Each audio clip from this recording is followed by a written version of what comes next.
Okay, so is this case or is this chapter episode, is it basically just filler?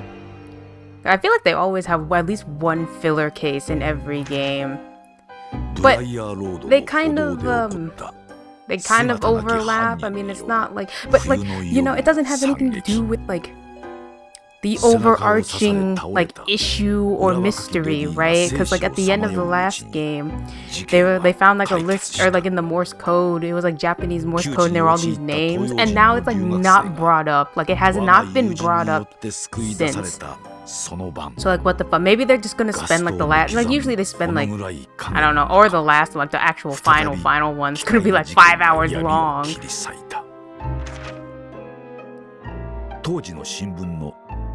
Because this is kind of like a flashback, right? Because they were like, oh, it has to do with this, like the case that Sholmes didn't want mentioned, and you're like, oh, so I guess now we're flashbacking. 現場に駆けつけた名探偵は瞬時にその真相を看破するのだが、それは悲劇の舞台の幕開けを告げるプレリュードに過ぎなかったのである。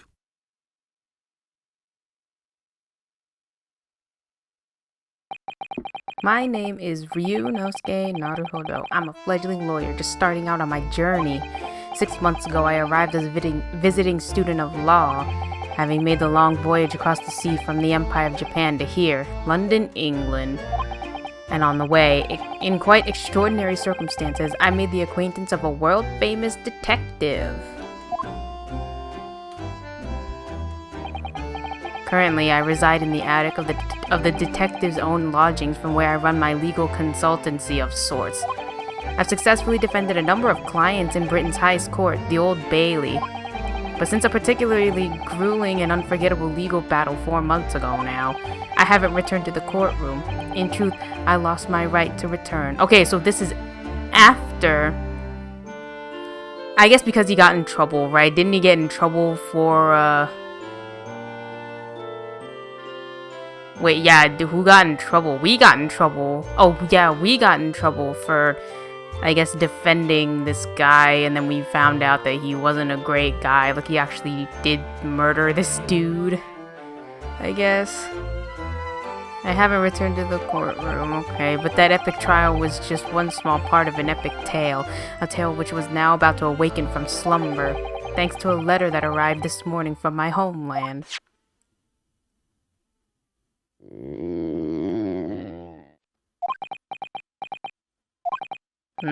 What a delicious smell wafting up the stairs.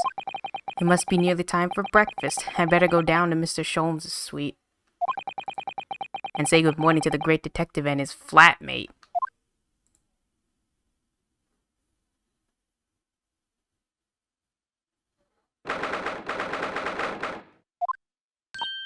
Oh, Runo, good. I was just about to call up to you. The bacon's ready. Good morning, Iris. It smells delicious as usual. Before we eat, though, I have some news. I had a surprise this morning. Shh! Not another word, Mr. Naruhodo. This could be just the, abstruse thing for my pre-breakfast stagnation-repelling mental stimulation, my dear fellow. Morning to you too, Mr. Sholmes. Yes, I see. So that's it. The truth is as clear to me as day. My faculties of observation have revealed it again. What are you talking about? You, Mr. Naruhodo, you have, this very morning, met with a surprise. Well, is that not the case? Really, my dear fellow, it barely warrants explanation. Firstly, your hair is particularly unkempt, somewhat reminiscent of a bird's nest. Secondly, you have neglected to fasten the third button of your jacket. Clearly, when considered together, these two facts point to you having been flustered this morning. Can I talk now? But of course, though I don't look for admiration, you understand. My hair always looks like this. It's been this way since I first met you. Oh, it has? And the button was ripped off last night, if you remember, by you. Hurley pulled your button off? Ah, yes, I recall the incident now. It was after supper, was it not? As the evening advanced, I picked up my violin and began to play the wailing notes of a haunting tune. But then, to my utter dismay, the third string snapped. Why did it have to happen? Why? Little wonder then that in my vexation I grabbed the first button I saw and ripped it from its proper place. Well, I'd like it back now, please. It's troubling me that I can't fasten my jacket. And it's troubling me that you expect me to know where it is. Somewhere thereabouts on the floor, one presumes. Helpful. What matters at the present time, my dear fellow, is simply whether or not my deduction was unerring. But Hurley, Runo said it when he came in, didn't he? I had a surprise this morning.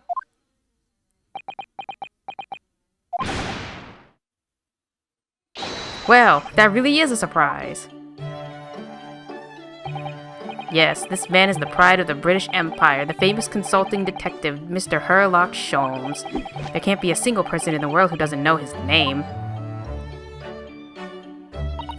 Alright then, enough of this silly conversation. Come and eat this bacon before it gets cold. And I have a new herbal tea for you to try too, my latest special blend.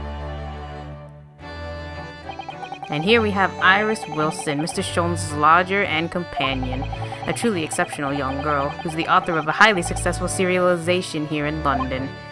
Yes, The Adventures of Sherlock Holmes, as published in Ranced magazine. So, Mr. Naruhodo, won't you put us out of our misery? What surprised you this fine morning?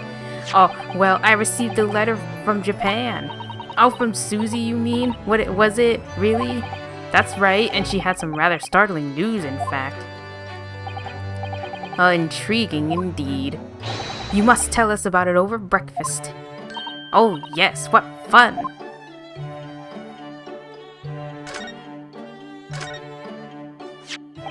This is the letter that arrived from Japan this morning, by international post.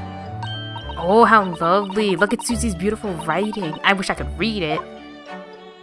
And how is your judicial assistant faring, may I ask? She's very well, thank you. In fact, according to what she's written, she's actually appeared as a lawyer at the Japanese Supreme Court and won a case. Okay, so what... Oh, maybe we'll get like the backstory. I feel like this should have been like a flashback, because I don't remember a case that had to do with Soseki, and it's like, oh, it can't be, like, Sherlock Holmes, like, said not to tell anyone about it or whatever, because now we're, like, in the maybe it's gonna flash back? I don't know. I thought this would be a flashback, because you would think it would already have happened, right? Unless it was, like, so minor that, I don't know, that it didn't even need, like, a whole, whatever. Oh, really? Oh, isn't she wonderful? A cut above your good self, my dear fellow. I've won cases too, you know. Apparently, Mr. Natsume appeared in the trial as a witness. Natsume. Nope, I don't recall that name. Of course you do. We helped the man. Twice. You know, in those 2 cases that took place on Briar Road 6 months ago. I just remember the one. What was the second one? Ah, the mustached, twitchy man with the somewhat feline eyes and the mustache. Okay, maybe it is gonna flash back because I just remember the one case. I don't remember this second one at all. He didn't have 2 mustaches, Hurley. Yes, who could forget those 2 cases? They made a very deep impression on me. Although I must confess, the details are a little hazy now. A very deep impression they made on you, clearly. So, what was this startling news penned by Miss Susato? Do you remember the case of the haunted lodgings, Mr. Sholmes? Ah, yes, it's very interesting, you know. I don't feel entirely uncertain that a case of that nature did not occur. He's totally forgotten then. Anyway, in her letter, Miss Susato asked that we read over the case notes again and investigate further. Though it took place half a year ago, for what purpose? Because of something that Mr. Natsume said to her, apparently. He suggested that the real reason why she was called back to Japan so suddenly might have something to do with that case of the haunted lodgings. Oh? On Mr. Natsume's return to Japan, Miss Susato's father questioned him about the case, she says. And something Mr. Natsume said appeared to trouble Professor Mikotoba, prompting him to send that telegram. Oh, that case. Yes. It was very strange, wasn't it? Yes. And I had compiled the whole story into a nice, neat manuscript ready for publication too. But then Hurley here was all funny about it, remember? He was very mean. That story must not be published, you said, very mysteriously as well. Really? I said that? Are you sure? Do you perhaps know something about it as well, Mr. Sholmes? About why Miss Susato was suddenly told 4 months ago that she had to return to Japan?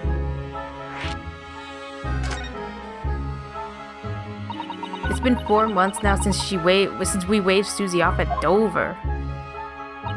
It was such a shock, wasn't it? The way she just suddenly announced that she had to go back to Japan. Indeed it was, due to a telegram she received from her homeland. Homeland, I believe. That's right, telling her to return urgently. Yes, because her father had passed away. No. It just said he was suffering from a high fever, the cause of which was unknown. He's not dead. But according to this letter, that news about her father's fever was just a ruse. A ruse? So Susie's daddy lied to her so that she'd make the voyage back home? Why would he do that? I have to admit, I have absolutely no idea, but she believes it's almost certainly related to the case of the haunted lodgings. Summoning her back to Japan so suddenly like that. I wonder what Miss Susato's father is hiding. Hurley, do you know what it's all about? Oh, well, who can say? What? But you said... Please, I have engagements, my dear fellow. My calendar is quite surprisingly full today. And a stringent analysis of the matter would be excessive, I feel, even if I were quite at leisure. So, man the fort in my absence, won't you, Iris? I will, Hurley, don't worry. See you later.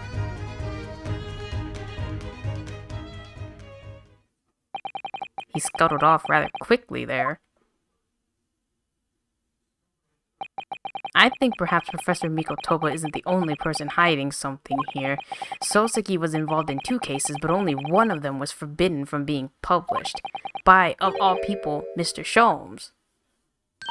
Aha! I found them at last. Iris, are they... The notes about the case? That's right. Susie and I compiled them together. The case of the haunted lodgings. Do you want to read them? Absolutely. Thank you, Iris. I have no idea what secrets could still be hiding in the shadows of this case, but perhaps if I read over the notes again, something might come to light. That's the spirit. Okay, maybe it's gonna lead into a flashback. And so, Iris and I decided to read over the case notes again together. Everything from what happened, to our investigation, and that fierce battle in court that followed. Reliving every detail. I just need to find a clue. I have all the time in the world. Because, of course, I'm no longer allowed to practice law in the courts of Great Britain.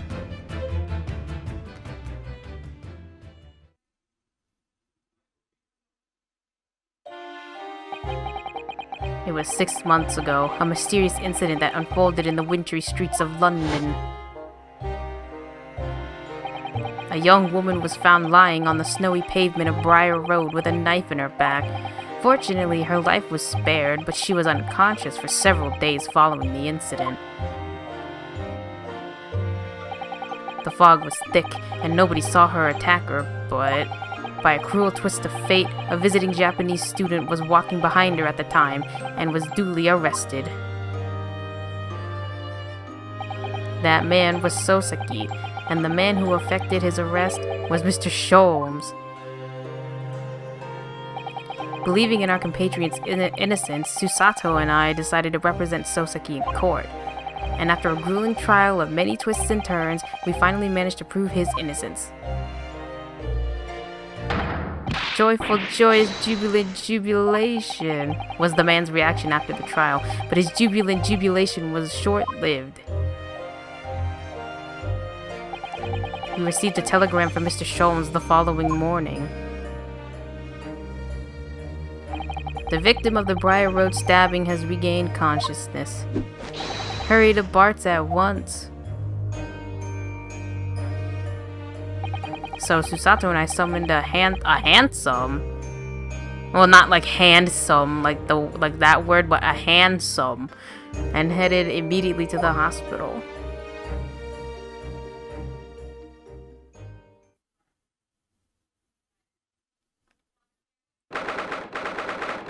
Okay, so we are in a flashback. There you are at last. Good morning, Mr. Sholmes. I think not. Oh! You're late! What on earth took you so long? Your telegram only arrived at 5 o'clock, Mr. Sholmes, and it's a 20-minute ride to the hospital. That's right, and it's 5:30 now. I think we made very good time. The time is utterly irrelevant. The fact is, I've been waiting for what has felt like an eternity. Ugh. In point of fact, I myself was awoken at 4 this morning by a telegram boy, and feeling it was somehow unjust that I alone had been roused at such an hour, I sent one to you. Well, thanks for that. Anyway, you're here now, so the victim is over there. She's only just regained consciousness. You should introduce yourselves, and I shall observe from here. So that's the lady who was found on the snow-covered pavement with a knife in her back. Her name is, yes, here we are, Miss Green.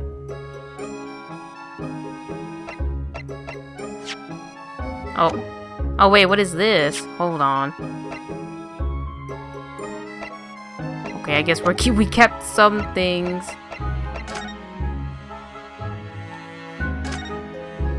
This rounded wooden figure isn't the most charming, is it? I don't think that's a decoration, Mr. Naruhodo. It's an artist's mannequin, I believe, used when practicing sketching the human form in different poses. Really? It's not exactly what you'd call a typical figure for that purpose, though, is it? No, I suppose not. I confess I've never seen one quite so full-figured before. Well, if you want to draw a full-figured person, it's the right tool for the job. Look, there's a photograph in this frame here. Oh yes, it's a picture of a young gentleman. Looks to be about the same age as Miss Green, I would say. Perhaps the young woman's special someone, do you think? My, Mr. Naruhodo, I didn't know you had a sense of for matters of the heart. Not in the least. I certainly said the first thing I thought of. Wait, did it say certainly or seriously? No, I'm like second guessing. Wait, oh shit, it's a rat. Oh, a mouse, Mr. Naruhodo, an enormous mouse. Vermin in a hospital? That doesn't seem the best. But it looks like a very healthy specimen, doesn't it? It's very plump. I'm not sure we can say that's down to the excellence of this facility, if that's what you're thinking. That must be a bag of Miss Green's personal belongings. She would have been brought directly here after she was found stabbed on the pavement, though. I expect a friend or a family member probably brought some things for her. Alright, then let's see what's inside. Change of clothes, no doubt, and no, Mr. Naruhodo, you must never scrutinize a young maiden's personal belongings. But the young maiden might have chocolates, or biscuits, or caramel.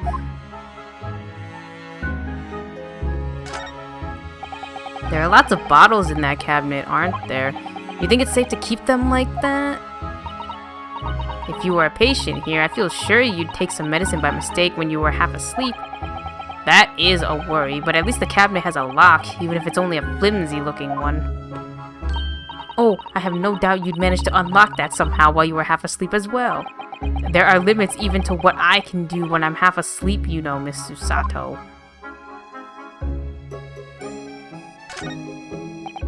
Oh, this looks like the patient's treatment notes. Let's see. Do not feed. What is this place? A zoo? You know, I seem to remember seeing an almost identical sign in our local park.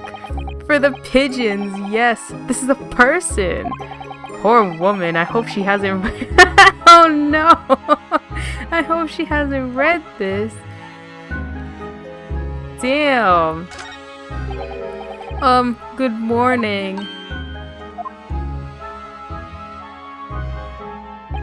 Hello, I'm Ryunosuke Naruhodo from the Empire of Japan.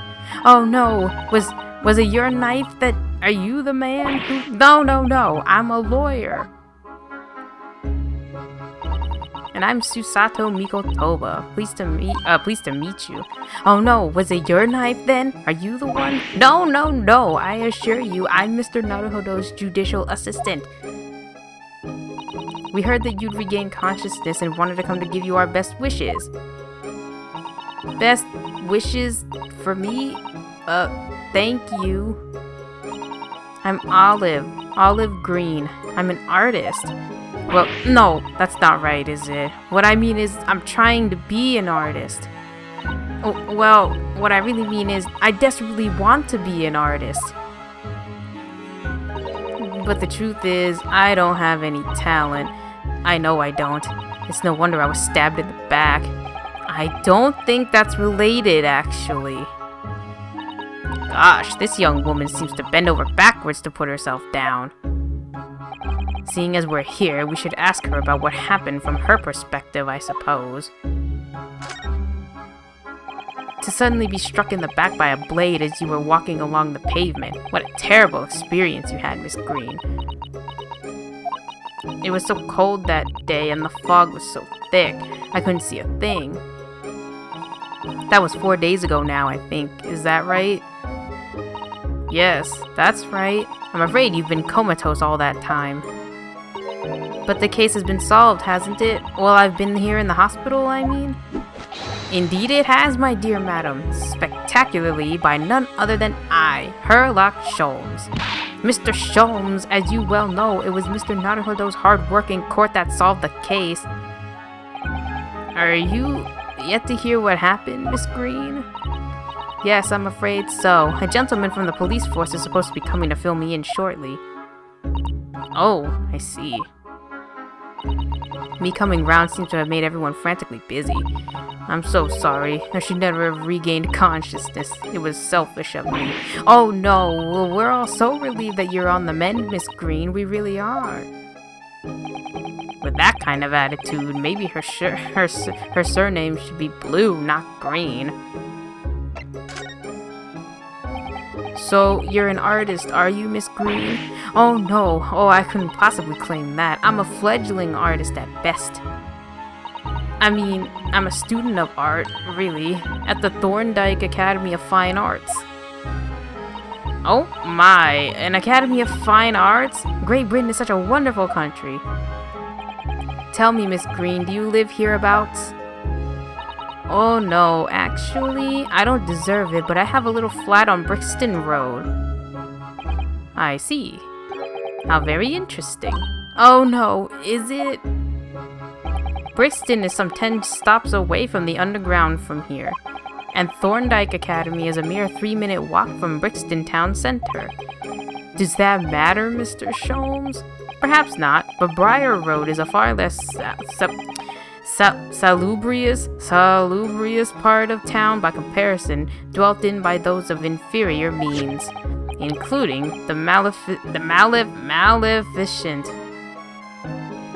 Okay, I'm sure there's another way to say that doesn't butcher the pronunciation. Mr. Mustache.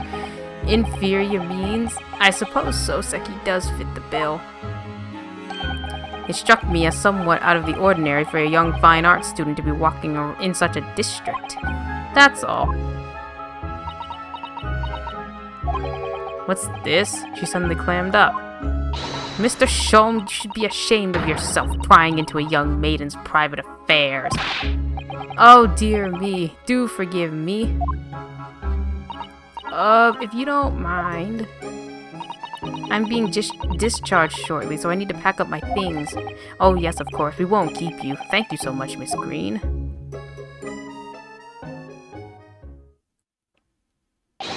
Is there a Mr. Narrow Fodder here? Mr. Narrow Fodder? Narrow Fodder now? Well, if you're looking for Naruhodo, the lawyer, that's me, but... Mr. Narrow Fodder, good. This is for you. It's a message from Mr. Saucy... Mr. Saucy Nutsmeg. Mr. Natsume sent a message to me? That's funny. But why would a policeman be delivering a message from Mr. Natsume? Exactly, what's going on? What's a Scotland Yard constable doing playing delivery boy at this time in the morning? What are you waiting for? Let me see that. Oh! Well, this is most unexpected. Is something wrong, Mr. Sholmes? Is something wrong, Mr. Sholmes? He says, have you not seen this note? No, how could I have? It would seem that London's criminals have no intention of letting the great detective rest. A new case calls. A case of murder, no less. We must depart at once. Murder? Call a cab. Time is of the essence. But the trouble is, we've yet to read Mr. Natsume's note. I was thinking we ought to pay him a visit in his lodgings once we did. That will be entirely convenient. Convenient? What do you mean? It's all here in the note, my dear fellows. The murder we must investigate took place at Mr. Mustache's lodgings. Wait, what? I'll hail a... What the fuck are these words? A Fiat 500 at once. It was only yesterday that Soseki was in court and we were dispelling doubts about his innocence. And now the very next day, there's a murder at the man's own address. He may very well be the unluckiest man alive. Or so it seemed to us at the time, but we were soon to discover it was worse than we thought. I still get saucy nutmeg.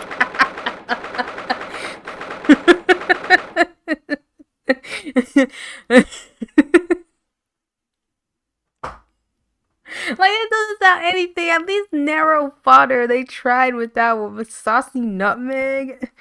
Or they could have been like Mr. Nutmeg or whatever. Oh my god. What on earth? Oh my, the gentleman is deceased without question. He's dead. Lock-up student, Mr. Naruhodo Esquire, Mr. Natsume. Oh, why? Why is this happening? Why to me?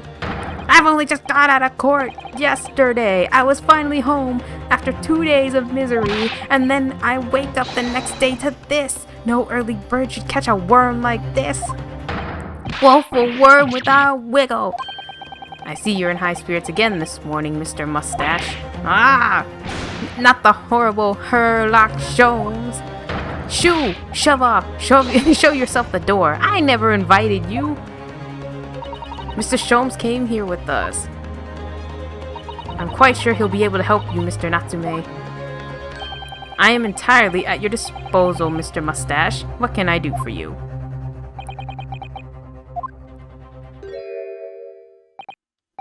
Here they are, already, the busybodies. Oh, Inspector Gregson, what a pleasant surprise. Pleasant, is it? Gives me heartburn every time I see your face at a crime scene, Sholmes. Ha! I deduce, Inspector, that your heartburn is a result of your excessive consumption of fried food. Good morning, Inspector. This is a crime scene. Don't you go touching anything. Or, good morning to you, sunshine.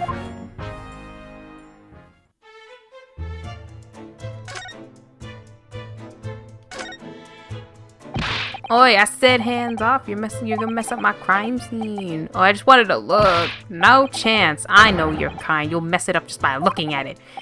Or someone's in a bad mood. There's certainly some bad air in here, isn't there?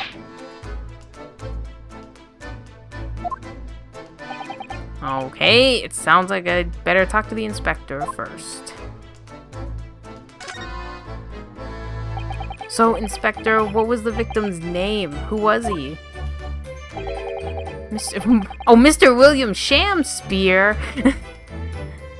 Mr. William Shamspear. He was a lodger here. As you could probably tell, he was an actor. A bit of a dead loss as it happens. Or just dead. Mr. Shamspear? It was the landlord, Mr. Garadeb, and the other lodger, Mr. Natsume, who found him. The fellow didn't rise at his usual hour, so Garadeb got worried and kicked the door down. But doesn't Mr. Garadeb have a bad leg? Yeah, you're right there. It was that jittery Japanese hunchback over there who actually did the kicking. Really? The victim was pretty hard up, it seems. He even done some time inside for petty crimes. He had no money, no place to go, and no friends. His only acquaintances were the people in this house. Miserable life and a miserable end to it. So what exactly is Mr. Natsume still doing here? He's not involved in the investigation, so shouldn't you have him sent away from the crime scene? Well, I'm not saying it's because the fellow looks odd or anything, or that he acts suspicious, but I thought it would be prudent to take a statement from the culprit. I mean, cohabitor. You nearly said culprit there, didn't you? Oh dear, Mr. Natsume appears to be under suspicion again. Certainly seems that way. He does just come across as such an odd fellow, doesn't he? Poor man, how unfortunate. Anyway, I can't say much until the coroner gets here. But I don't think the fellow's been a goner that long. The body's still warm. Even if the inspector would allow it, I don't think I could bring myself to touch a dead body.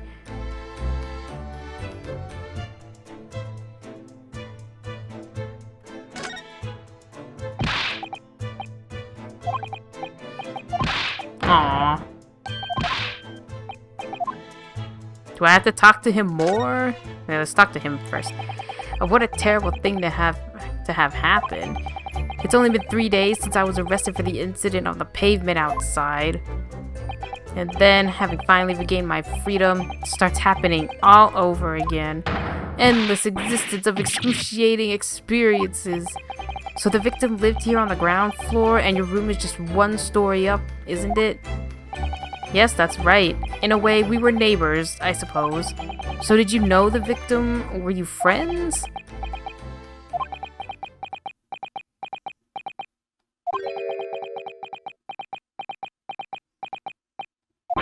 What's the matter with him now? It was an innocent enough question, wasn't it? Why does he seem so shaken by it? Well, I suppose he wasn't a complete stranger, but did he ever invite me to his room? Never. On my honor, I swear it. What an extreme reaction. You're probably wishing you'd never asked now, aren't you, Mr. Naruhodo? When we found him here, I felt wretched, which is why I sent word asking you to come. Through that inspector over there. Hello, mister. What are you doing? He's like in a pose. Mr. Sholmes, what are you doing? Ha, you need only observe to know it, my dear fellow. Investigating, naturally. There's nothing natural about that pose. Mr. Sholmes, have you made some miraculous discovery? Patience, my dear madam, patience. We've not been here in this room 5 minutes. So far, all I've managed to deduce is what actually happened. Oh, my goodness. But isn't that everything we need to know, Mr. Sholmes? Now that you propose the idea, I believe one could, indeed, see it that way. At the present time, I have managed to draw 2 incontrovertible conclusions. The first, that there was a physical struggle here last night in which the victim fought for his life. Mr. Natsume, what's wrong? Is something that Mr. Sholmes said significant somehow? No, don't mind me. Forget I was here. And my second conclusion is that there was a poison lingering in the air here last night that passed the victim's lips. Nonsense! Alright, Mr. Natsume, why are you reacting so extremely to Mr. Sholmes' deductions? No, please, pretend I'm not here. Invisible, ineffable, inscrutable, insignificant. impossible to ignore. You must tell us everything, Mr. Sholmes. Spare no detail. But of course, let the theatrical tragedy before us be unraveled by my great deductions, presented for your pleasure in 2 acts. We've heard some truly astounding great deductions from Mr. Sholmes in the past. No doubt this will be no exception, but miracles unfold before our eyes this time. So, my dear fellows, for your delight and wonder, let the curtain rise, for Sherlock Sholmes' Logic and Reasoning Spectacular, Act 1.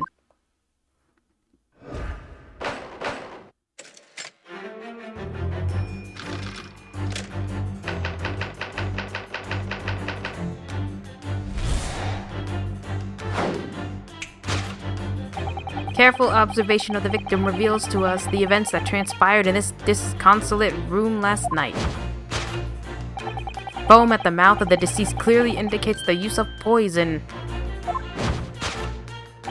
Next to the victim, we notice a large dining plate which contains, you will observe, 1/2 of a sizable bar of soap? Meaningful? Undoubtedly. Why is this soap set so purposefully upon the dish, like the victim's last supper, in fact? Yes. Could it be that the man was about to eat it? Of course, the fork reveals the answer. It appears that the young man's appetite was his undoing. Taking up arms in the form of his cutlery, the victim engaged in a deadly battle for his life. Yet the struggle against his hunger was in vain, for in the end he couldn't resist devouring the slippery feast. But London's foul soap is besmirched by foul poison. Yes, the victim's life was claimed by poison that tainted the contents of the plate. The soap and the lather about that young man's mouth are too perfectly matched to ignore. The cause of death was clearly intoxication due to excessive ingestion of foul soap. Though personally, I have a greater interest in the taste of foul candle wax, of course.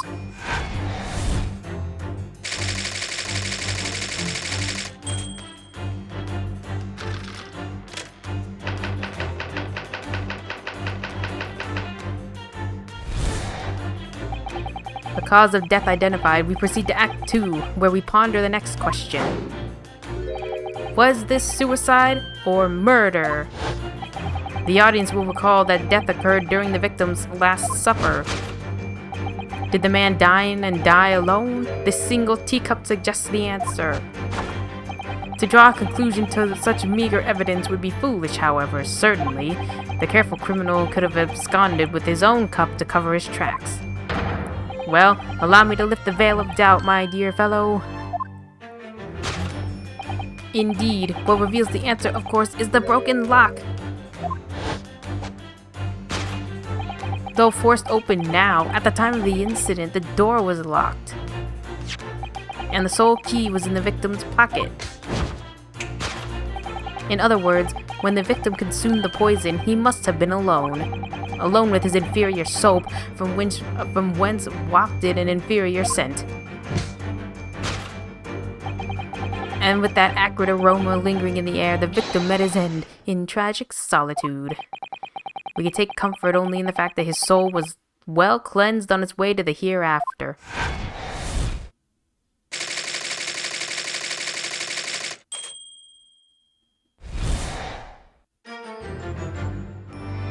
Thus concludes the final act of Sherlock Sholmes' great deduction.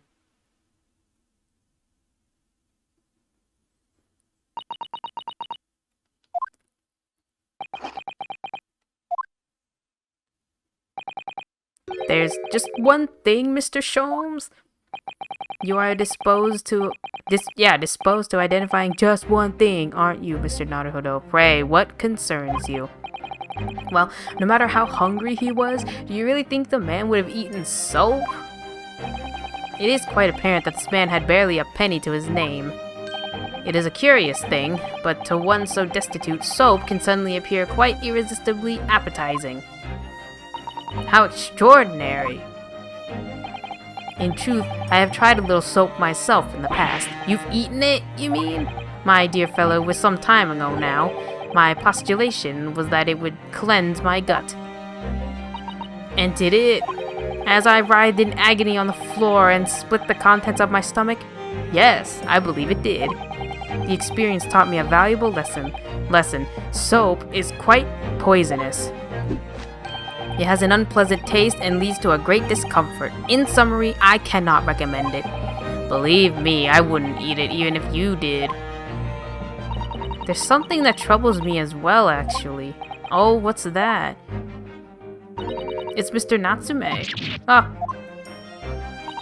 I couldn't help noticing him shuddering and quivering out of the corner of my eye, almost as if Mr. Sholmes' deduction touched a nerve somehow.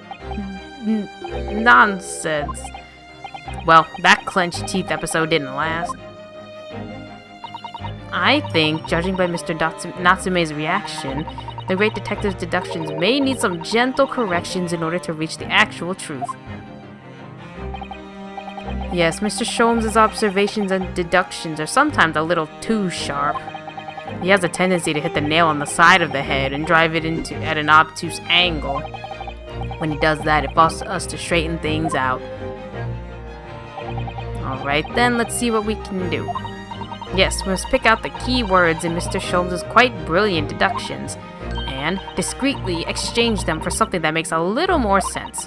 If we can do that, I'm sure we'll arrive at what Mr. Sholmes meant to say in the first place. In that case, are you ready for the second performance of the day? Once again, my dear fellows, for your continued delight and wonder, let the curtain rise for Sherlock Sholmes' Logic and Reasoning Spectacular, Act 1.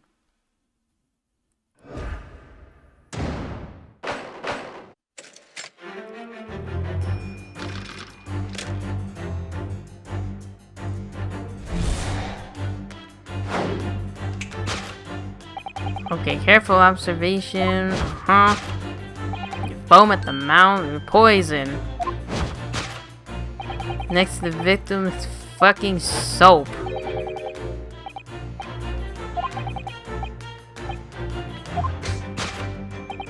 Could it be that the man was about to eat it? Well, you can't deny that a fork implies the man was eating something or about to eat something. Yes, that's true. If I were to decide to eat some soap, I would prefer to use a fork than to attempt it with chopsticks. And of course, only half the bar of soap is left on the plate. That's half a bar of soap? But might there not be some other explanation? Something material that proves whether or not the man really ate some soap? I can't even look at the soap.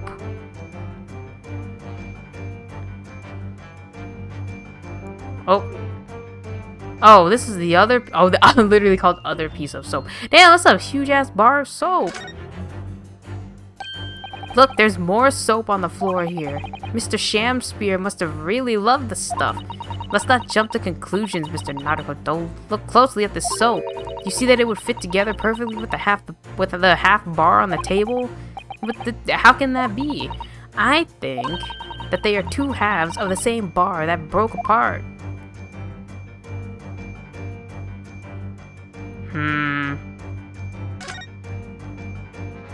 I suppose you'd eat soap with a fork, would you? I don't think it's a question of which implement you use. You shouldn't eat soap, full stop. But then why? Why does the man have a fork in his hand? Oh dear, I understand your frustration, Mr. Naruto, but please don't take it out on me. The point is, if we decide the man used this fork to eat soap, we wouldn't be changing Mr. Sholmes' deduction, so we really ought to consider some other clues. The only other one is the bar of soap on the floor. Teacup, I guess. Do you think he was drinking tea with his soap? The cup's empty, so there's no way of knowing. Oh, how about this for an idea? Perhaps the cup was full of water, and he was dissolving soap in it so he could gulp as much down as possible. Please remember that he may not actually have been the soap lover that he's been made out to be. Let's see, could it be that the man was about to eat it? Did the victim really eat soap? I don't think so. I think it's this other soap on the floor. Let's try this.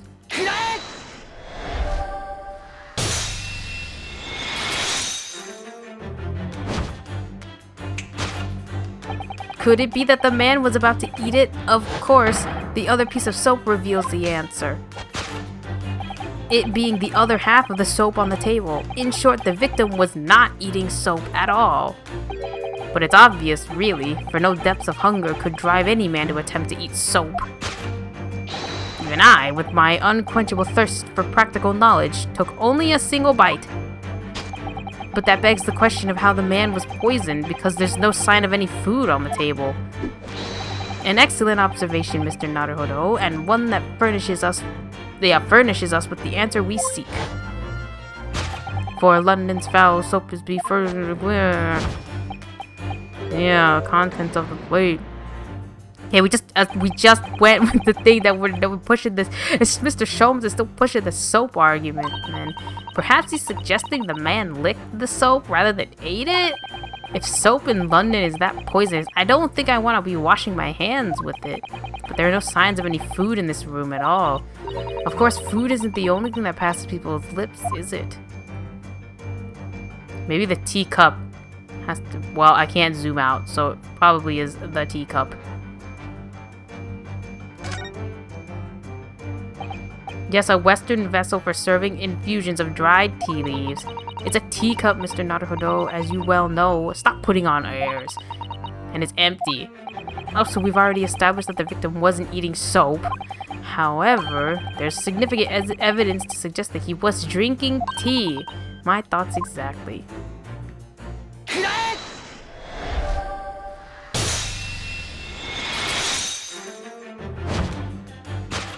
Yes, the victim's life was claimed by poison that tainted the teacup. Indeed, cups have been the vessel of choice for practicing poisoners over the centuries. And it would appear that this victim drank every last drop. There's no sign of food anywhere in the room. Which leads us to the immutable conclusion. The cause of death was clearly intoxication due to the ingestion of poison contained in this teacup.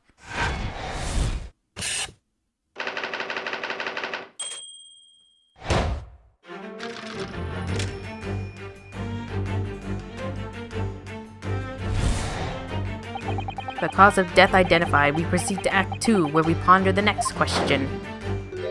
Was this suicide or murder?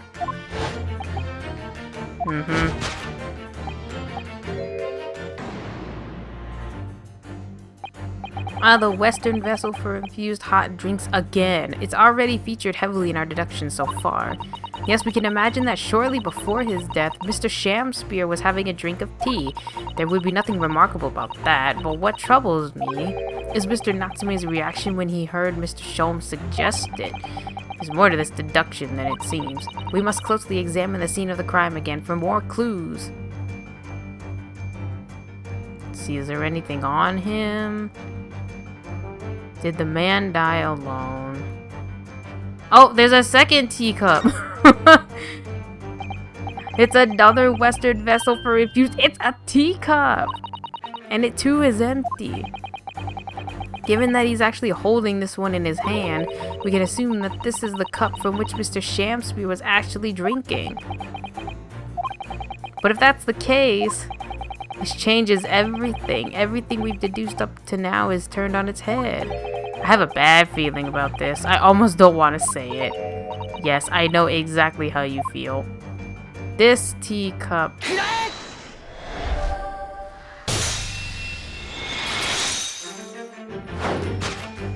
Did the man dine and die alone? This other teacup suggests the answer. Yes, there were 2 teacups in this room all along. Oh. In other words, this is a strong indication that the victim's last supper... There was a guest present. At the very least, we can say now with certainty that somebody else was here in this room last night taking tea with the victim. What are you talking about? Utterly, unbelievably, unjustly, unreasonable. To draw a conclusion to such meager evidence would be foolish. Okay, keep going. Do you mean to say you know who exactly was in this room at the time of the victim's death? Okay, the broken lock. I'm not sure I like where this deduction is going now. I'm afraid it's too late to go back to the halcyon days of eating too much soap. But the identity of the guest who was here last night when the victim passed away is something I have a very bad feeling about. Well, you can try to ignore your feelings, but we cannot ignore the truth, Mr. Naruhodo. No, I suppose not. Time to look around again.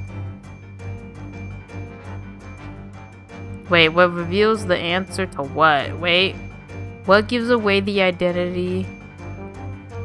Books. At first glance, it seems that the only things in this room are the makeshift stage and the costumes. I overlooked these 3 books initially. I wonder what they are. Let's see, the titles read: The Picture of Monsieur whatever, Canterbury Yearnings, and A Meal for More French People. Wait, I'm sure I've heard those titles before. It could just be an incredible coincidence, but they're the exact same 3 books that Mr. Natsume purchased the other day. What? Yes, on the day of the unfortunate incident when Miss Green was stabbed. Soseki had just been to a bookshop and bought them, that's right. And now those 3 titles are here in the room of the victim. Yet Mr. Natsume claims never to have been here before. What does this mean? Do you think? I really don't know what to make of it. Pile of familiar books. Boom.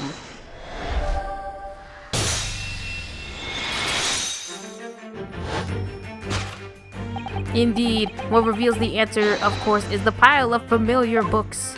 Quite so. It's no mere coincidence that these 3 titles are here in this room. It's the link to the truth. Mr. Natsume, you purchased these books 4 days ago at a secondhand bookshop. That's just a coincidence. In that case, you'll be able to bring the same 3 titles from your own room, will you not? This very moment? No, never, non-negotiable. If you can't bring your own copies here, it proves that these 3 books are in fact yours.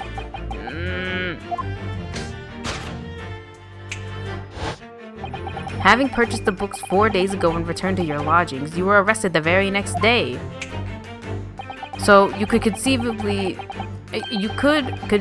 have brought the books here on that evening, but you never mentioned that. In other words, you could only have brought these 3 books here to the victim's room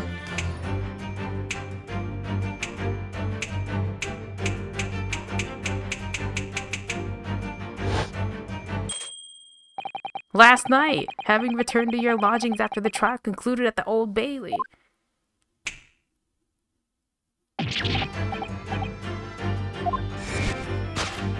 In short, there's only one possible conclusion.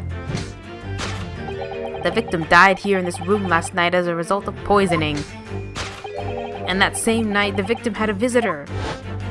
And that visitor